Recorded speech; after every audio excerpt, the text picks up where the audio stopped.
Hi, Assalamualaikum, and a very good morning, everyone. So today we are going to take a look at future tense. Alright, there are three parts of future tense. That is will, then be going to, and the last one is future perfect simple. So, you must be wondering, when do we use future tense? Alright, for future will, what we have to do is just use the word will and then we add a verb in root form after the word will. For example, I will go to school on Sunday. I will study tonight. Or I will drive my new car tomorrow. So when do we use will? Will, number one, is used to show prediction. For example, if you want to show prediction, you may use words like perhaps, believe, I think, hope, expect, or be sure. For example, you can say something like this: I'm sure you will fail your driving test. Or you can say, I'm sure this nasi lemak will taste nice. Or you can say, I'm sure you will be on top of the class again. Alright, so that is prediction about something you are very sure that's going to happen. So for this prediction, you have to look out for all the words that I just mentioned to you. Okay? Number two, you can also use future tense will when you want to talk about promises. For example, I will buy you a new watch. Or I will drink coffee with you at that cafe. When you promise someone, you can say will. Why? Because when we promise someone, it means that we are very sure about something. Alright? Next one, offer and request. For example, I will open the gate for you.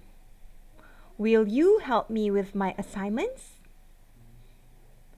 Alright, the next one is threat and warning. When we warn someone, we will use will as well. I will catch you. I will hunt you down. I will call your mom. See, we use I will.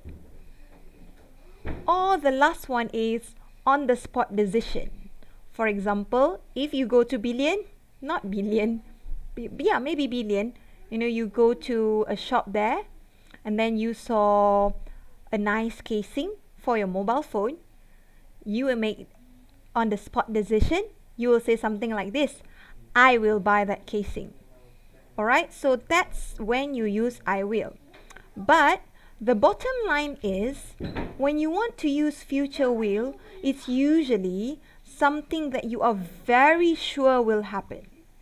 So just keep that in mind, and then you have to memorize all the phrases that I mentioned just now. So those are like clues or hints when you should use will.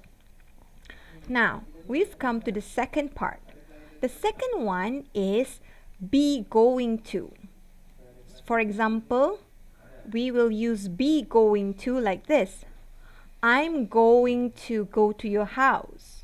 I'm going to cook noodle for you. I'm going to read that book later. So, what is the difference between I will and I'm going to? Well, the difference is that I'm going to is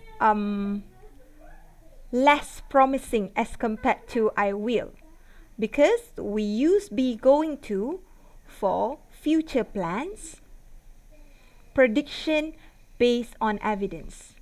Future plans mean we are just planning. We don't know either it's going to happen for real or not. but we will just plan it. So I'm going to study in that university. I'm going to buy that Mercedes Benz. That's just a plan, but you don't know whether or not it will happen. But if you're very sure you already have the money inside the bank and you want to go to the Mercedes Benz shop this evening, which one will you use? Of course, you will use will. You will not use I'm going to. The next one is prediction based on evidence. We can say something like, for example, when you watch a match, like football match, they're going to lose. You'll say something like that. Alright? So that's the prediction based on evidence, because you see their performance are not up to the par. So you can say something like, oh, they are going to lose. Are going to lose. You will not say they will lose because you don't know for sure. There's like still some room for certainty there. What if something like a miracle happened, right? So you'll say they are going to lose. If you see someone like smoking a lot, you will say, oh, you are going to get cancer. You cannot say you will get cancer because you are not sure, like for real, but based on prediction, that's what's gonna happen when you smoke a lot. Alright? Now, we've come to the last part. The last part is future perfect simple. So what is future perfect simple? And how do we use them? Okay, future perfect simple, when you want to use it, you have to add will plus have and verb 3. What is verb 3? Verb 3 is the third verb, the past participle that you memorize. You remember drive, drove, driven? So driven is verb 3. Keep, kept, kept is verb 3. Draw, drew, drawn is verb 3. So beat, beaten is verb 3. So the third one that you usually memorize, so that is the verb 3. So how do we use it? We will say something like this. I will have completed the homework by Wednesday. So when we want to use future perfect simple, we will only use it when we want to describe a situation when the action will be completed before a specific time. So one of the most important aspect of this is that you need to have a specific time that you aim the verb will have finished by that time. For example, you can also say, I will have eaten 3 boxes of Nutella when my children come back home from school. You see, I have a specific timeline when my children come back home from school.